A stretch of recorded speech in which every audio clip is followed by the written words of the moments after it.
When you start looking for your first BRR, it's exciting. When you get your first BRR, it's a mixture of emotions, but namely being a little bit scared. And you're thinking the whole time, have I missed anything? I'm going to tell you straight away, you're going to make mistakes. And as long as these mistakes are small and don't impact the budget, then it's all good. Even if they do impact the budget, as long as it's not too much, you know, it's still all good. This is a massive learning curve. I'm going to show you my first BRR, and I've done several since, and each time I still carry on learning new things. But definitely the first one is where I made the most mistakes. So I want to talk you through a bunch of problems you're going to come across, because when I go to viewings now, I spot you guys. So we're on a group viewing. I see these people all the time, you guys looking around the ceiling going, oh, is that mould? Is that a water leak? You're spotting kind of problems. You're also missing a lot. But even if you spot the problem, do you really know what that involves? How much money, how much time, and what you're really looking at? Okay, so we're going to talk about that too. During the next hour, I'm going to go into loads of different scenarios, loads of hints and tips and tricks, and give you some effing solid advice.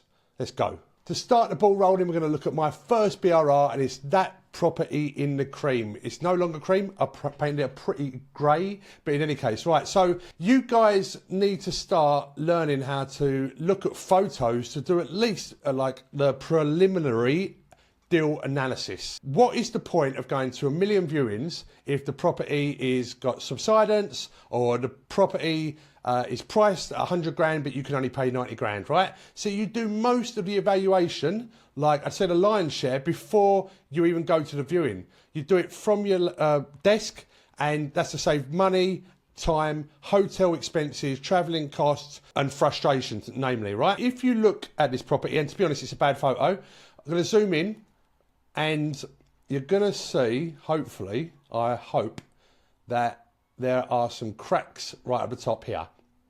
And you can't see in the photo, but it was another crack there. Anyway, you can also see from the top of this photo that the guttering is bowed. That is very important, and I'm going to explain why in a minute. So we had 3 different water leaks at our property. 2 of them weren't very serious, and the last one was. So 2 of them could have been spotted from the photos. The last one took a viewing, right? So you're not going to do everything from the photos, but at least you get a rough idea, okay, where you stand with this property.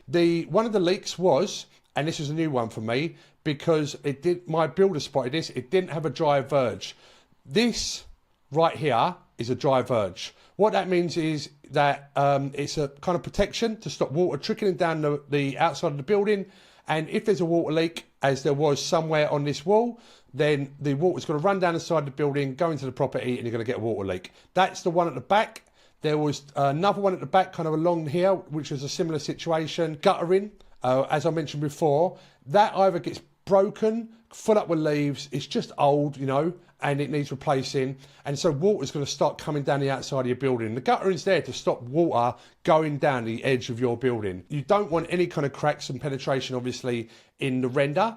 If there is, then you're going to get water coming inside. So that happened both at the front and the back, and we didn't have a dry verge. I wouldn't always recommend what I'm just about to recommend, but sometimes you've got to be a little bit cheeky. If there's no one living at the property and you know there might be a problem, and you've kind of done your desktop analysis, and you also go to the property and like your suspicions are confirmed, then you might want to take a little bit of a deeper look, right? So I was with a builder that had very good connections in the area. We were on a viewing with an agent that he knew very well. However, when her back was turned, he did something a little bit cheeky. You can see from this photo, and if you look at the ceiling, it's bowing, yeah? Which means it's sagging down. You can also see a little bit that this kind of top edge of the ceiling, which is connected to the window, has also got a little bit of a bow. That would be very hard, in all honesty, to spot from the photos. Obviously, there was bits of plaster flaking off already. When the agent wasn't looking, my builder just ripped a bit off because he wanted to see what was going on behind there. Now, I've done the same thing in other viewings where I was walking along and I felt floorboards wobbling, and this is another big tip. Don't always pay attention to what's going up, and everyone's looking up all the time. Water leaks, you know, what I've just mentioned, mould. Like, notice what's going on beneath your feet. And if the floorboards or the floor is slanted, it could be bad workmanship. It could be subsidence, an indication of. So be aware of it. If it's wobbly, or it could be dry rot. Dry rot is something you really, really don't want. And you kind of want to be aware, especially if you're going to get a build quote from somebody that says, whatever, £40,000 for this refurb. You don't know you've got dry rot. Now, dry rot is basically what it says on the tin, yeah? The wood is rotting. And I went on to a viewing, as I was mentioning. I was cheeky, ripped up the corner of the carpet. I kicked like one of the beams beneath where the floor was. It was exposed, which is random, and it just kind of shattered apart. Dry rot. It's very noticeable when you see it. So you don't know with dry rot if it's going to be one beam or the whole floor, the whole house. And it's normally in the loft.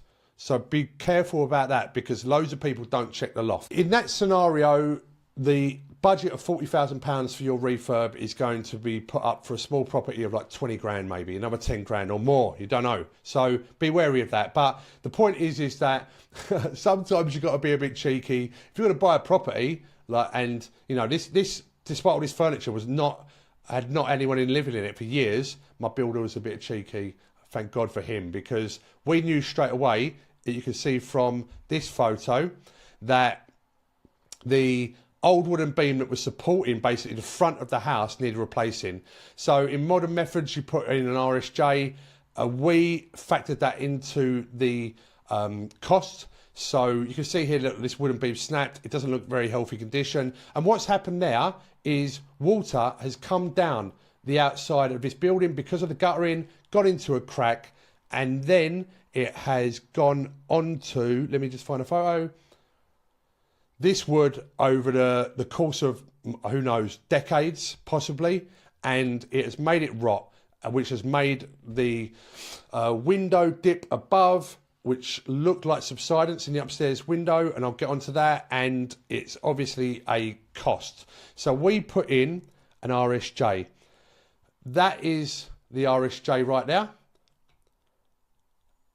And it's got these connecting bits of metal sheets in order to reinforce it. You know, if you didn't know about that, and it depends on your build firm, if you've got this done in London, it's going to be significantly more, but we're talking thousands of pounds to get an RSJ in there and whatever else. So, however, most of the time, and this is not, I don't want to do these scare tactics, it's actually the opposite. When you go and do a viewing, yeah, especially if you're uneducated, you're going to assume that, yes, okay, that's a water leak. You might be correct, but that the cost is much worse than what it is. Generally speaking, water leaks, and I see loads all the time, had never meant that you need to replace the whole bloody roof. If anything, it's a tile. Most of the time it's guttering, and then it's rendering. And we're going to talk about render point number 2.